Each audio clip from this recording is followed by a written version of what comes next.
Hi guys! Welcome back to my YouTube channel, Lola Glo. Kumusta ang lahat? Sana ay nasa mabuti tayong kalagayan at ligtas sa anuman masamang kapahamakan.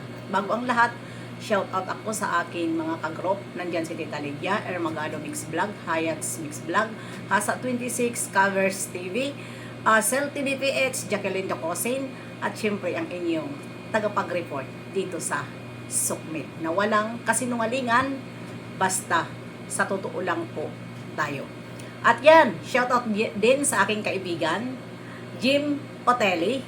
Ang kanyang channel is Team Bubuli Original. Pakisupport po. At yung Team Bubuli noon, wala na yun. Yun po ay channel lang po niya yan. Kasi siya naman talaga ang tunay na Team Bubuli. May nag-angkin lang. At yan, ano ngayon sa ating thumbnail? Ito po ay maraming nambas sa akin na bakit daw ako ngayon nanhahalongkat sa mga nakaraan. Dapat lang hindi rin ninyo tinatantanan.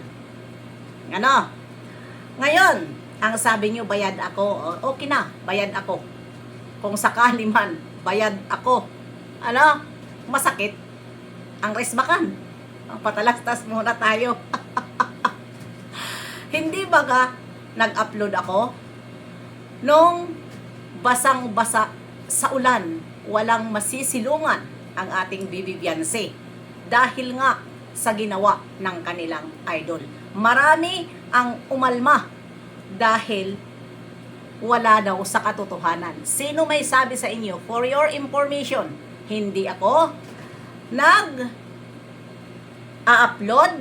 o naglalabas ng istorya kung wala akong hawak na bit. Dahil delikado. Delikado. Ito na. Sasabihin ko na ba rin ang hindi ko nasabi lahat doon sa una kong upload patungkol sa pagbaba ni Bibi Beyonce at pinababa ni Kalingap Ido. Ito na. Nag-away po sila ni Bibi Beyonce. Dahil bakit?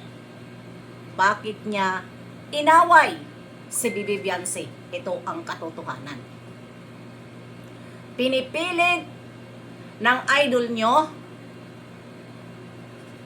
na umamin si Beyonce doon sa nagsusumbong at bakit daw nakakarating sa Sukmit o sa mga sponsor ang pag-iinuman sa apartment. Dahil bakit? Mas pumanig at naniniwala ang idol nyo doon sa kanyang beneficiary na hindi alam ng idol nyo na sila na ang sinasaksak sa likod. Dahil gusto nitong beneficiary na nandyan nakadikit na maghiwalay sila ni Beyonce. Ito ang katotohanan. Ang idol nyo, bakit naniwala agad at pinagpalit niya ang kanyang kapartner?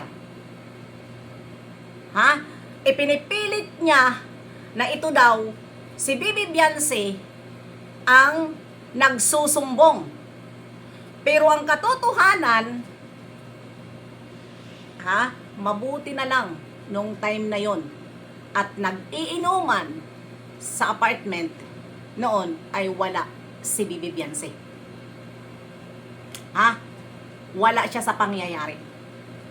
Ang nandoon yung pinakita lang at yung nagsumbong sa mga sponsor dahil nga pa-Gcash is wipe siya doon sa mga against kay Bibi Beyonce, yung mga one-sided, may sinusuhulan sila. May sinusuhulan sila. Itong beneficiary ng idol nyo, isang trahidor. Maganda sa harap-harapan, pero sa talikuran, yung dalawa, sinisira niya. At ito naman, idol nyo, kasi nga bobo, mahirap nakakats up, naniniwala sa kanyang beneficiary, pinipilit niya si Bibi Beyonce na magsalita kung totoo ba na siya ang nagre-report sa mga sponsor na nag-iinuman lagi doon sa apartment.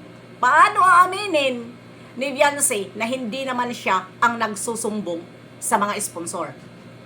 At hindi magtatrahidor si Beyonce sa'yo dahil kayo ang magkapartner. At bakit ka tatrahidoran? Common sense. Dapat hindi ka naniniwala sa mga beneficiary mo na may pagnanasa sa'yo. Yan ang totoo, Kalingap Ido. Nasira ka, nasira ang inyong love team dahil naniniwala ka sa mga beneficiary mo na gusto mo, yun lagi ang topic mo sa live mo. At ayaw mo itapik si Beyonce. Kung may nagtatanong, napapahiya sa'yo. Dahil hindi mo alam kung saan si Beyonce. Hindi mo naman hawak. Diba? Yan lagi ang sagot mo. Dahil mapagtaas ka. Dahil ang akala mo, dyan sa mga sagot mo ay maganda.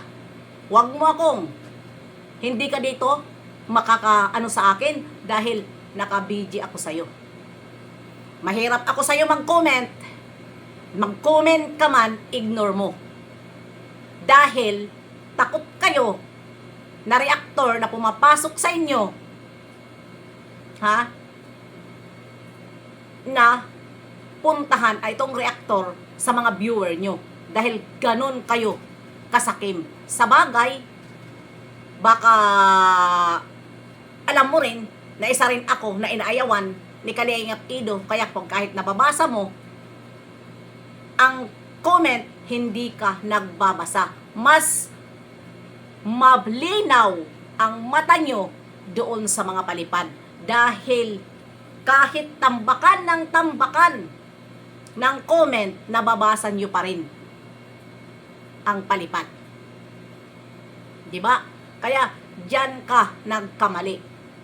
Kaya mga kaibigan, mga katimgwapa, yung mga followers, mga against kay Bibi Beyonce, yan ang hindi nyo alam. Doon, bakit kayo nagsasabi na puro ako Ido ngayon?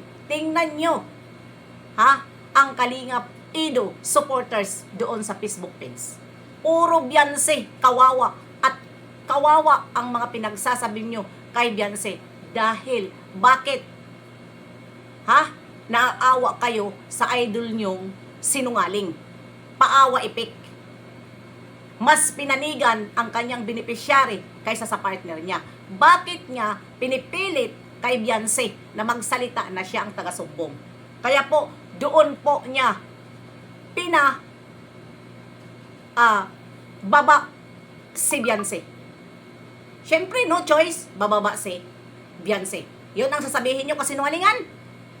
Mga hinayupak kayo, hindi nyo tanggap ang ugali ng idol nyo na sinisiwalat ko ngayon. Ganon. Sasabihin nyo, puro ako. Ay, sinasagot ko lang ang mga comment nyo sa Facebook. Kung ano-ano ang inyong mga paratang. Ano natauhan kayo ngayon? Ano ang sabi dito? Ano ang sabi dito ni? Na-real talk kayo. Na-real talk kayo ni nanay ni Beyonce. Ito babasahin ko. Karanasan. Saan yan? Babasahin ko. Saan ito? Ano na ba ito? Ito. Na-real talk kayo dito Babasahin ko. Ayan, si Hansel, nanay ni Beyonce, nag-comment. Walang problema kung malaos man, ma'am. Ito si Jenny Jane ang kanyang sinasagot. Walang problema kung malaos man, ma'am. Alam nyo po, kayo ang nagpapahamak sa idol nyo. Manahimik na lang po kasi pag kami magsalita, hay nako, kahit paano nakakaawa lang. Pero kayo ang walang alam, manahimik po kayo. Kasi kami, hanggat maaari, ayaw namin ilabas lahat-lahat kahit na kami ang nagmukhang masama. Ok lang, kasi wala naman tao aamin. Ang umaamin sa sariling kamalian. Pero kami, ok lang. Kahit ano sabihin nyo, basta alam namin ang lahat ng katotohanan. At kami ang nakakaalam lahat ng nangyayari dito mula sa umpisa. Ok po, at isa pa kung mukhang isa pa kung mukhang pera si kami, sana nakipagsabayan na lang kami sa lahat ng mga kasinungalingan para lang magkapera. Hindi, di ba?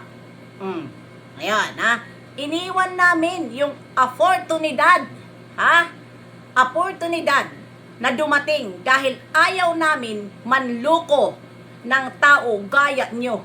Kaya salamat. Aray ko po. Totoo naman, 'di ba ang sabi ninyo? Nawakwak at maraming utang na loob. Ibig sabihin, iniwan nila na dapat magkakaroon sila dahil ayaw nila manloko ng tao. Tulad nyo, nagamit ang social media. Kaya marami na naman aaray dito sa sinabi ni Hansel doon sa Ginny Jane.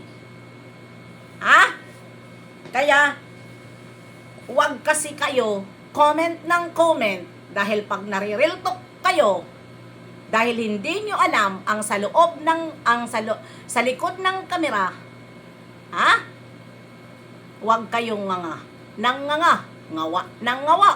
dahil sila po ang nakakaalam sa mga pinaggagawa nila doon sa loob ng kanilang mga vlog. Dahil hindi natin alam. Kaya, tumahimik kayo.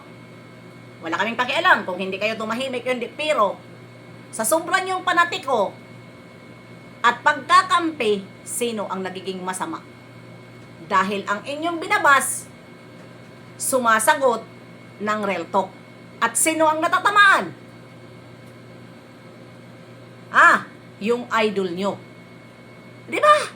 Yung idol nyo ang natatamaan sa mga real talk. Ngayon, nanggagalaiti kayo kapag nire-reactionan kayo. Di ba? Kaya, ayan. Yung pinababa si Beyonce, totoo yun. Nang dahil lang kumampi sa kanyang beneficiary na puro kasinungalingan ang sumbong-sumbong. Hindi si Beyonce ang nagsusumbong sa mga sponsor, kundi ang beneficiary mo na naglalaglag sa iyo dahil bayaran.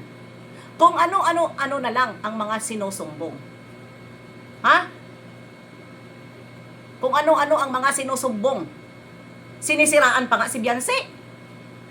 Yayayain kung saan-saan dahil ipinapahamak nila. Para kung makita nila kung ano ang ginagawa ni Beyonce, isusumbong nila sa sponsor para maiwanan si Beyonce sa mga sponsor. Yun ang totoo. Yun ang pakay ng mga beneficiary ni Ido. Na mga inggitera, lihim na nainggit, nakikipagkaibigan kuno, pero sinasaksak sa likod. Hindi lang si Beyonce, pati na si Ido.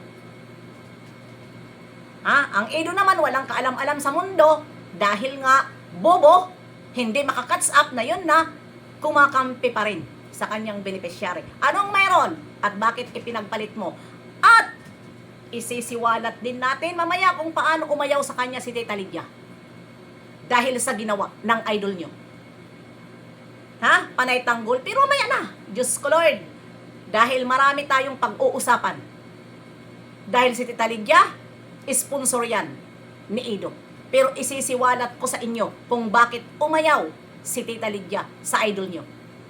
Para malaman nyo lahat kung ano ang ginagawa ng idol nyo. Parang puro pareho lang yan. Reaction ko ngayon, pareho sa nangyari. dahil may kinampihan siyang isang sponsor at nilaglag niya. Hindi niya pinagtanggol si Tita Lydia dahil namamangka sa dalawang ilong. Pero mamaya ihan, pag live ko, dahil ang bibirahin ko, si tinolang manok. Dahil bastos, tinolang manok. Bye-bye! See you!